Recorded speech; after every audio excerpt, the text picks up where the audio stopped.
Chidi, a handsome but lazy young man, dreams of wealth and a bigger picture, without hard work, while his devoted wife Adaku believes in him despite their poverty.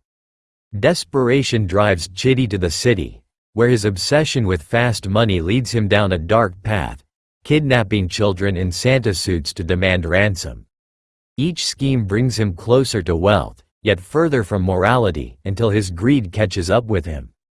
In a dramatic turn, the law finally closes in, ending his life tragically and leaving Adaku to face heartbreak and the consequences of ambition without responsibility. A gripping tale of love, greed, and the devastating cost of chasing shortcuts. Sit back, relax, and find out what happened in this wonderful story.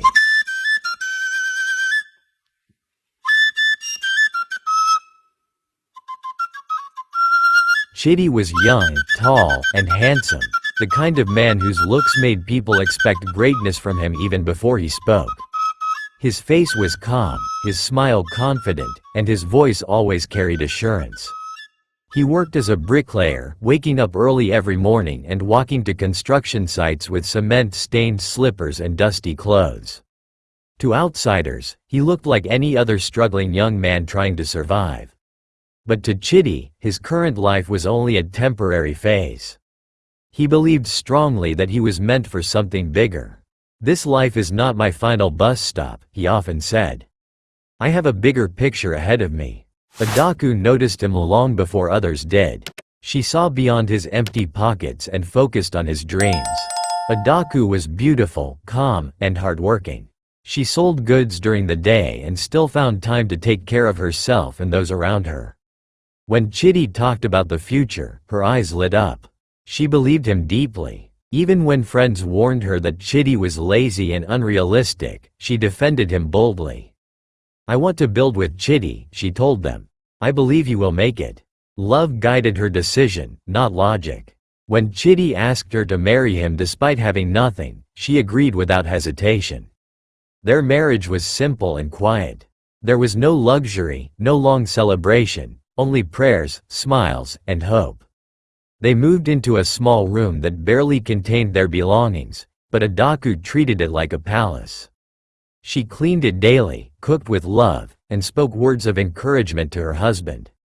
Every morning before Chidi left for work, she prayed for him and reminded him that she believed in his dreams. Chidi always smiled confidently, kissed her forehead, and promised that things would soon change. To him, this season of struggle was temporary. He believed deeply that one day, life would surprise them with sudden success. At the construction site, however, Chidi was known for the wrong reasons.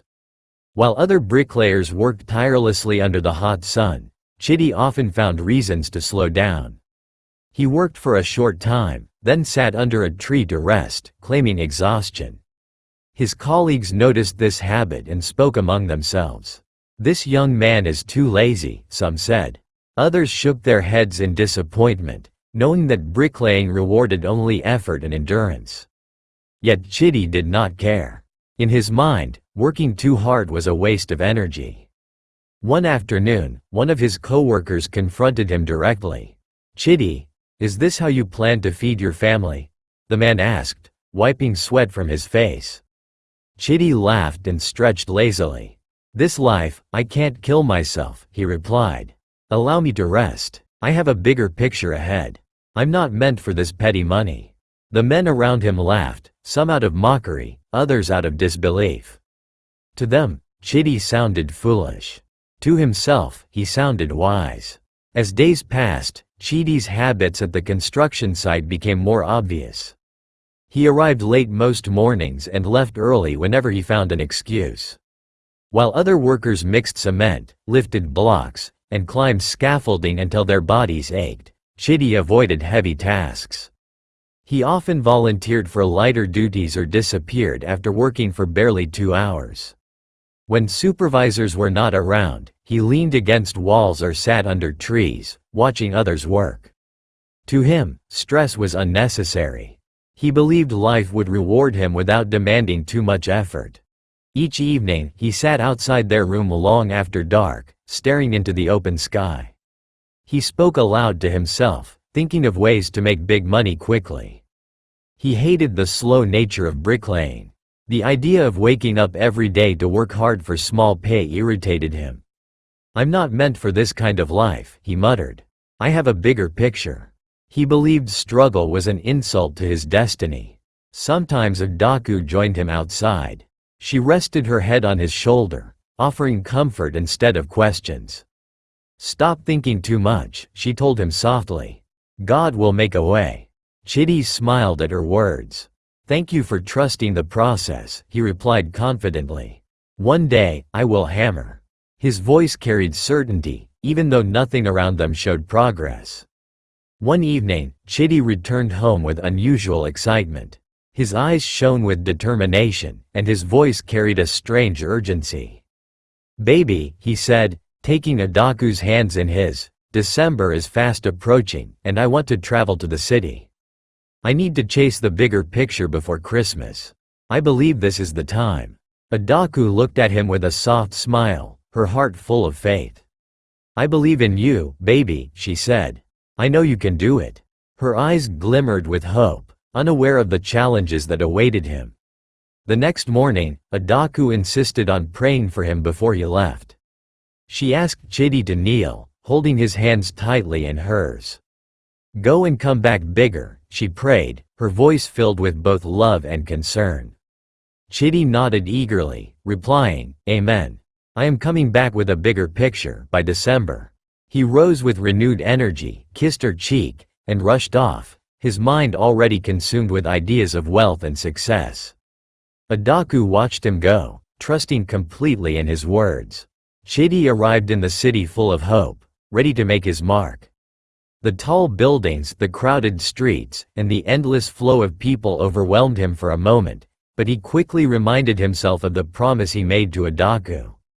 "The bigger picture awaits me," he muttered, excitement and anxiety fighting inside him.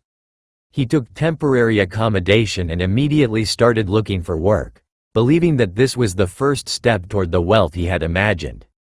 Chidi quickly found labor work at a construction site, but the pay was meager.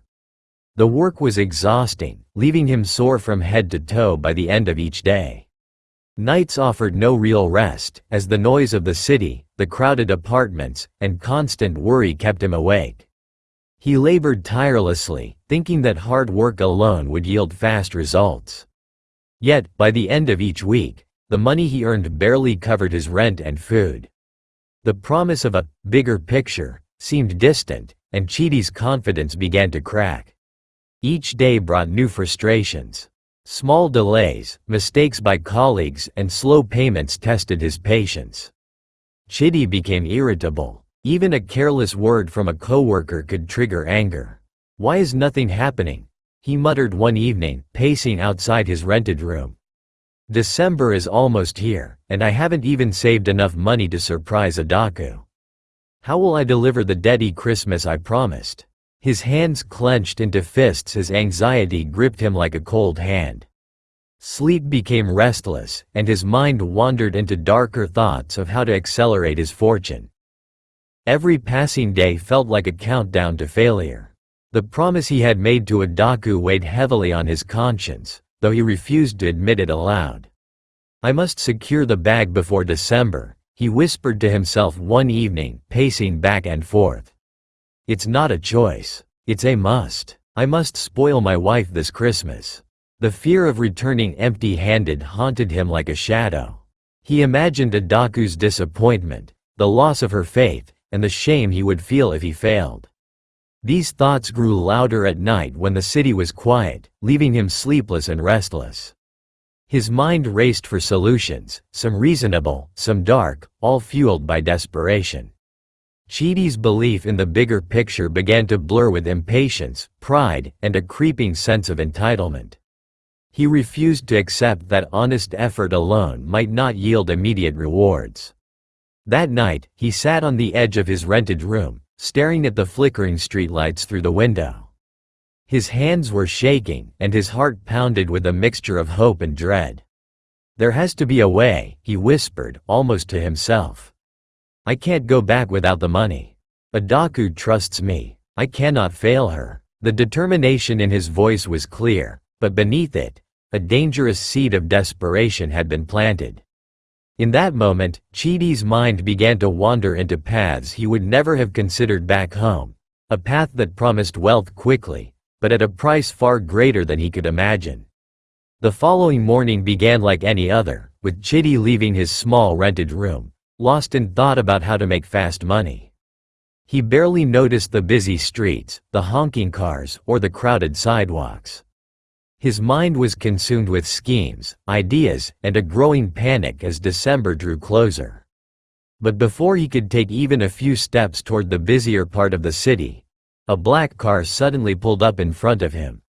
The windows were darkly tinted, and two men jumped out with frightening speed.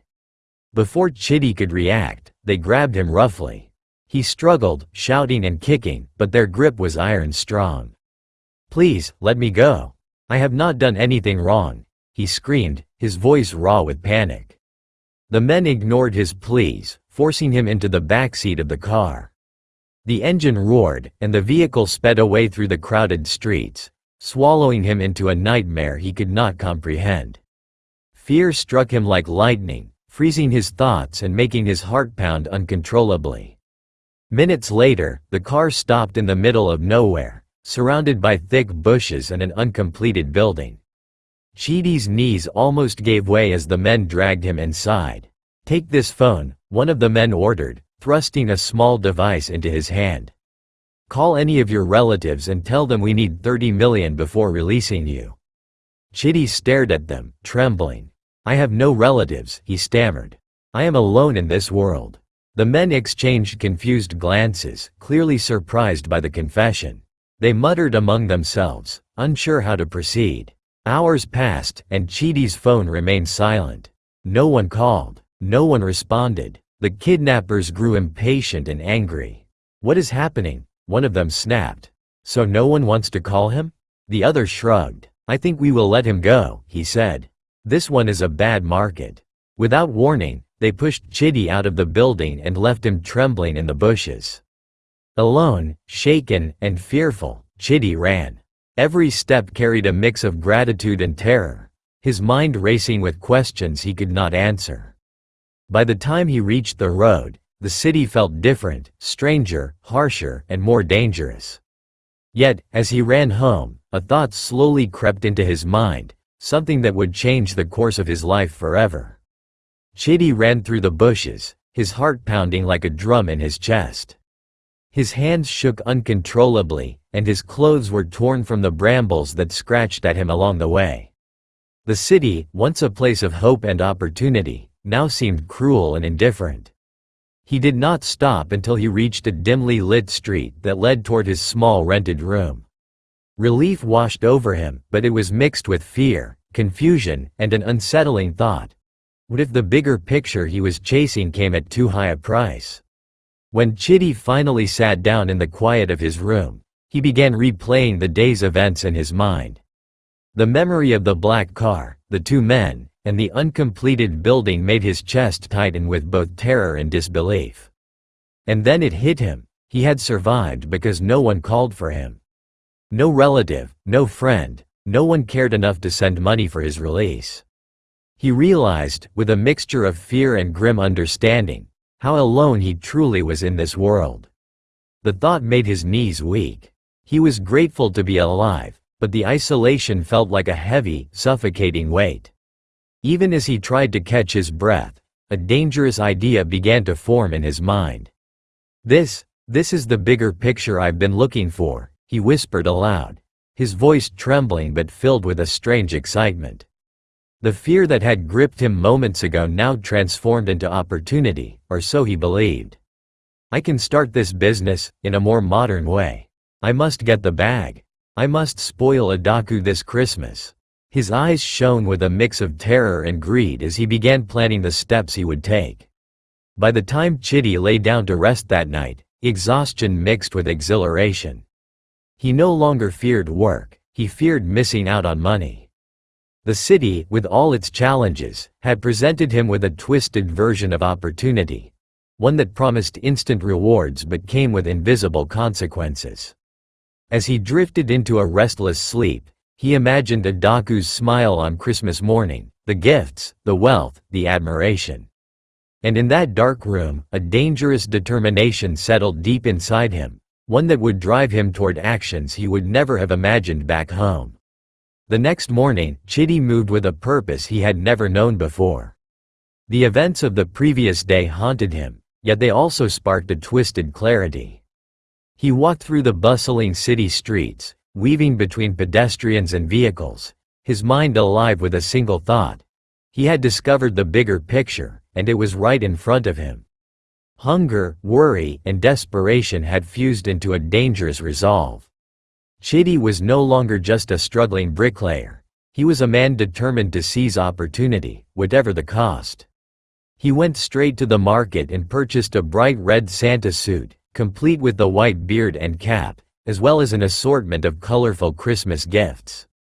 Each item, he told himself, was a tool to secure the wealth he needed. His hands shook slightly as he carried the heavy bags back to his room.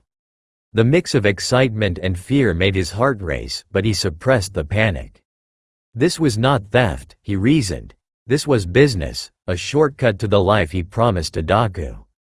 He imagined the Christmas joy on children's faces, yet in his mind, they were also a means to an end. That night, Chidi lay awake, planning. He rehearsed every detail in his mind. How he would approach the estates, how he would speak, how he would grab the children, and how he would demand ransom. The irony was not lost on him.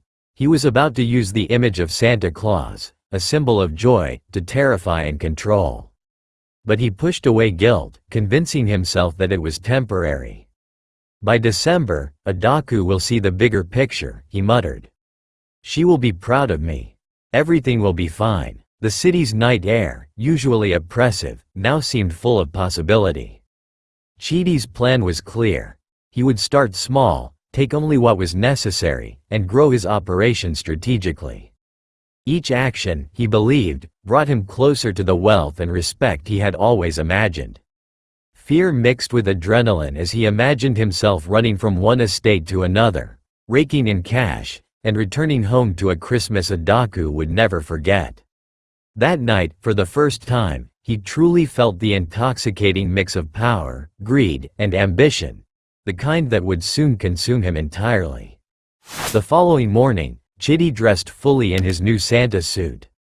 He looked at himself in the mirror, adjusted the cap on his head, and smiled. "Santa is here," he whispered, practicing the cheerful voice he would use. The city streets felt different that day. He felt powerful, unseen yet in control, ready to turn his dangerous plan into action. He carried the bags of gifts with him as he walked toward one of the largest estates in town.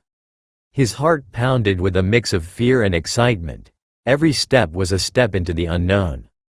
Chidi arrived at the gate and began shouting loudly, "Santa is here.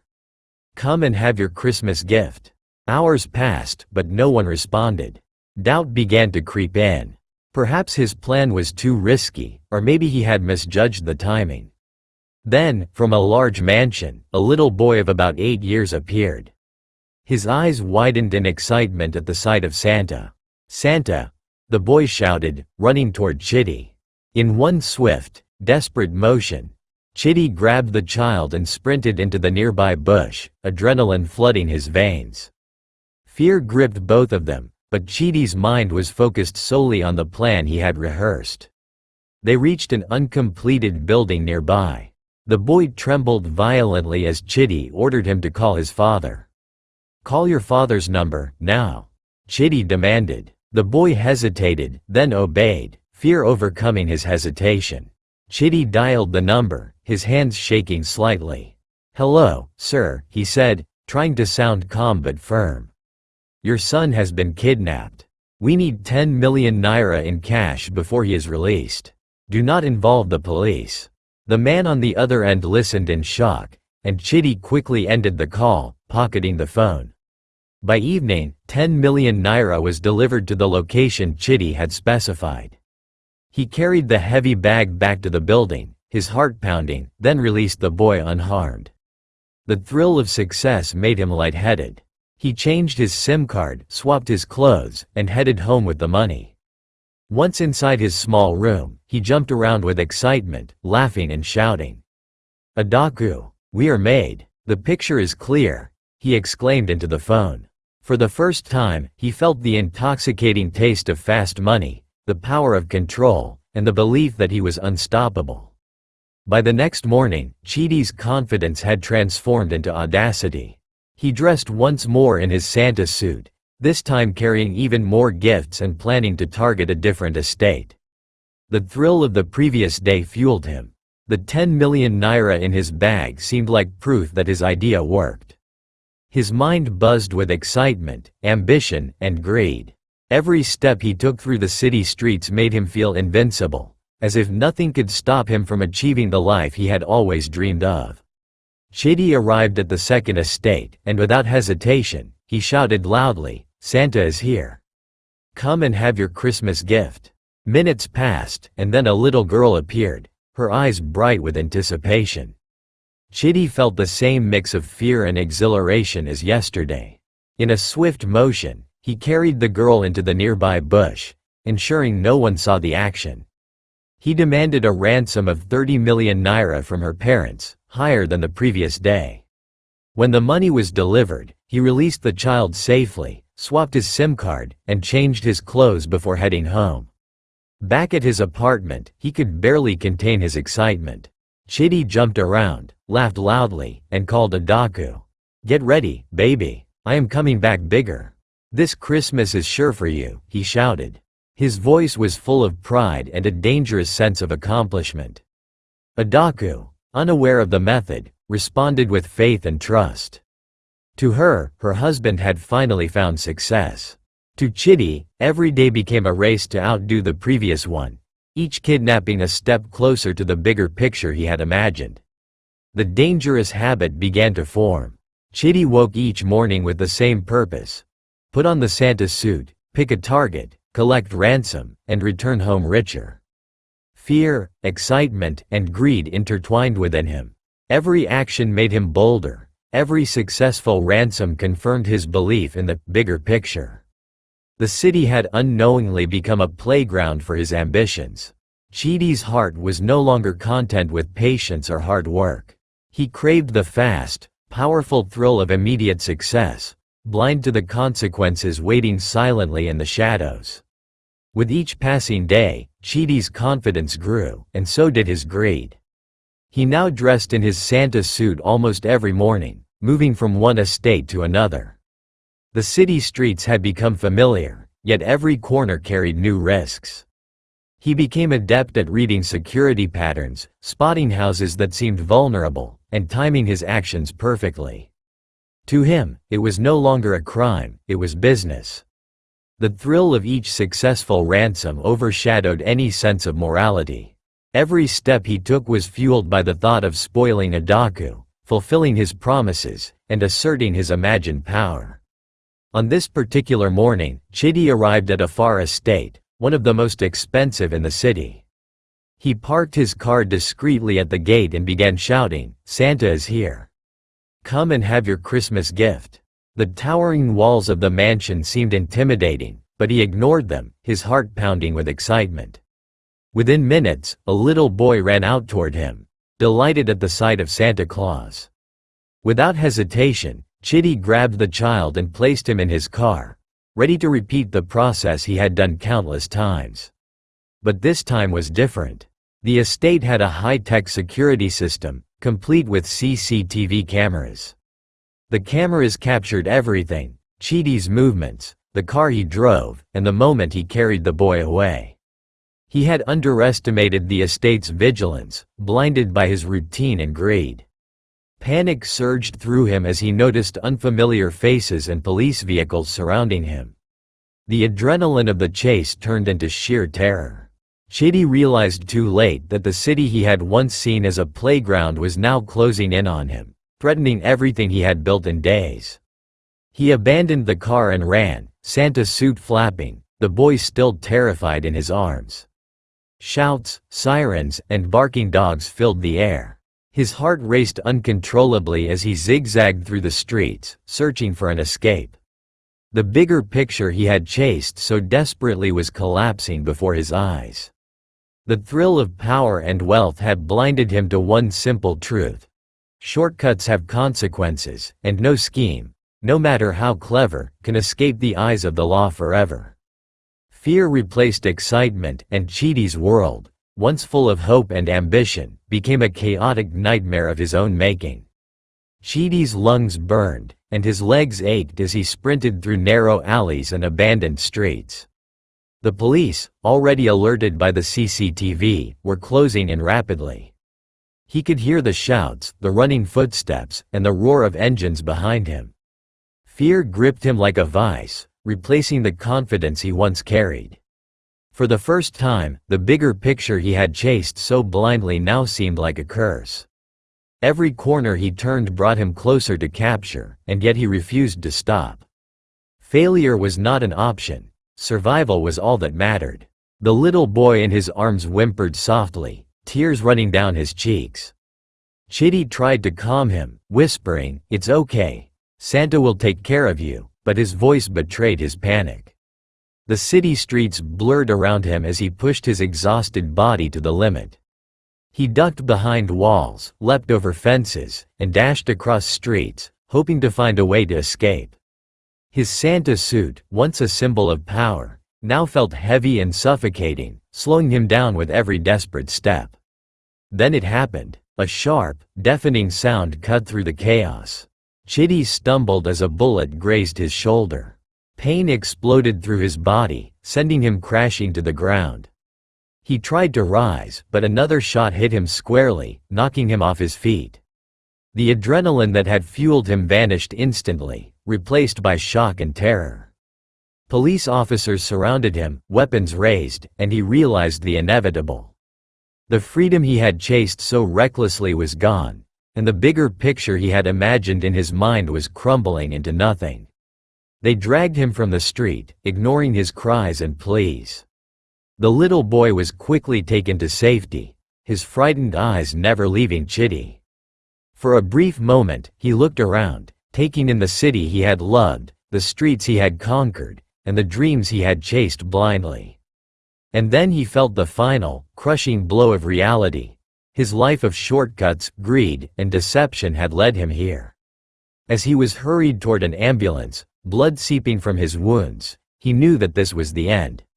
The bigger picture was gone, and with it, any chance to return to Adaku, to the life he had promised. Chidi was rushed toward the ambulance, his body weak and trembling, blood seeping through his torn Santa suit. Every step felt heavier than the last, as if the weight of his choices had settled on his shoulders. The city that once promised opportunity now seemed cruel and unforgiving. The sirens screamed past him, the lights flashing in his eyes, but Chidi could barely register the world around him.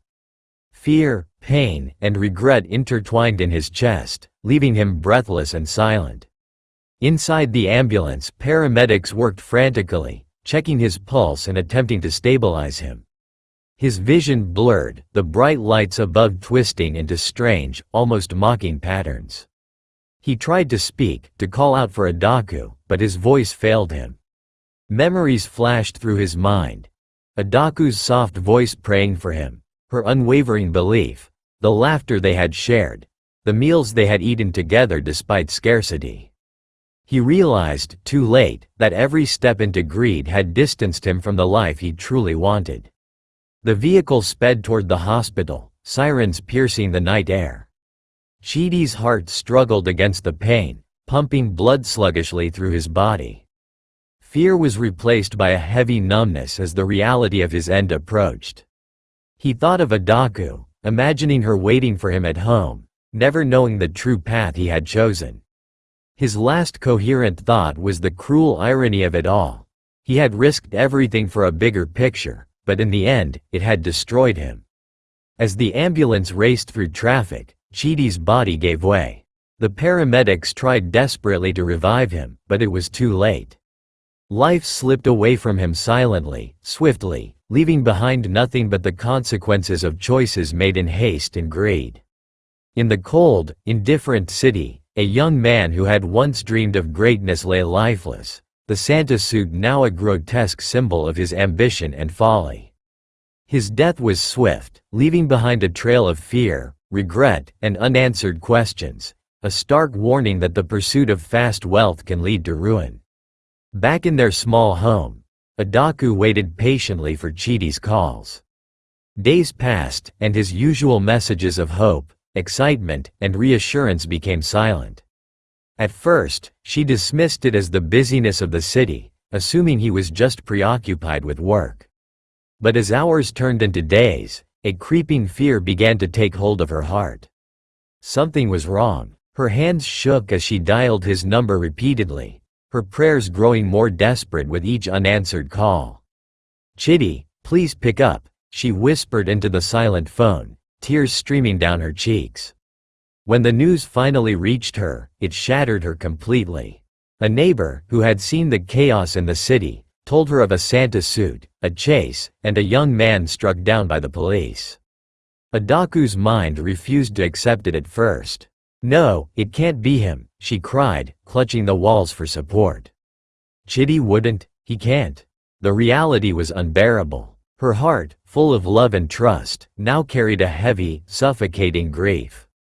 Every memory of him, his laughter, his dreams, his promises, now felt like a dagger twisting in her chest.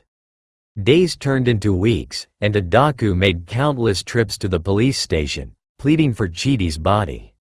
She wanted to bury him, to hold him one last time, to give him the dignity of a proper farewell. But the government seized his body, citing legal processes and investigations. She was met with bureaucracy, cold stares, and empty promises. Her heart ached with each rejection.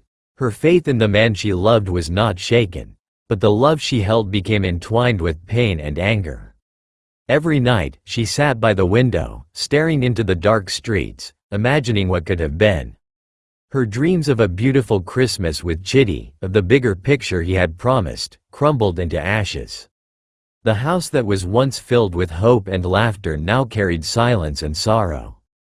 Adaku prayed, wept, and held onto memories, refusing to let go completely, yet understanding, deep inside, that Chidi's choices had led to this devastation. The life they had planned together was gone, replaced by grief, loss, and the haunting lesson of ambition untempered by responsibility. Weeks turned into months, but the pain of Chidi's death did not fade. Adaku continued her visits to the police station, pleading for the release of his body, but all her efforts were met with cold indifference. Every time she left, her hands trembled, and her heart felt heavier. The man she had loved blindly, the man she had trusted to bring her dreams to life, was gone, taken not just by the police but by his own choices. The bigger picture he had chased had turned into a nightmare, leaving destruction in its wake. Adaku struggled to make sense of the tragedy. She replayed every memory in her mind, the nights when she encouraged him to be patient, the moments she cooked small meals with love, and the countless times she trusted his promises. How had her love been repaid? She felt anger, sorrow, and deep disappointment all at once. The house they shared seemed emptier than before, every corner echoing with the absence of his presence. Chidi's dreams of wealth had not just destroyed himself but left Adaku with grief and unanswered questions. Friends and neighbors whispered about what had happened, their words sharp and judgmental. "He chased fast money and lost his life," they said. She was foolish to trust him. Yet Adaku remained quiet, holding onto the love she had for Chidi while recognizing the harsh truth. Ambition without responsibility leads to ruin. The tragedy became a silent lesson not just for her but for those around her. People began to see the cost of greed, the danger of shortcuts, and the fragility of trust when blinded by the desire for wealth. Despite her pain, Adaku did not give up entirely. She continued to live, though each day carried the weight of sorrow. She learned to survive without the man she loved, carrying his memory and the painful lesson of his choices. Chidi's story became a cautionary tale in the city, a reminder that chasing quick success, ignoring hard work and patience, and risking everything for greed could lead to devastation. Adaku's heart remained broken, but her spirit quietly grew stronger, knowing that life, though cruel, would continue even in the absence of those we hold most dear. Chasing quick wealth through shortcuts and greed comes at a devastating cost. True success is built on hard work, patience, and integrity. Love and trust cannot replace responsibility, and every choice has consequences that cannot be ignored. Thank you so much for watching to the end. Share your thoughts about this story in the comment section because I will love to read them. And, guess what? I have more amazing stories coming soon. So, like, share and subscribe. Hit the notification bell and stay glued to Folktales by Zida. See you around.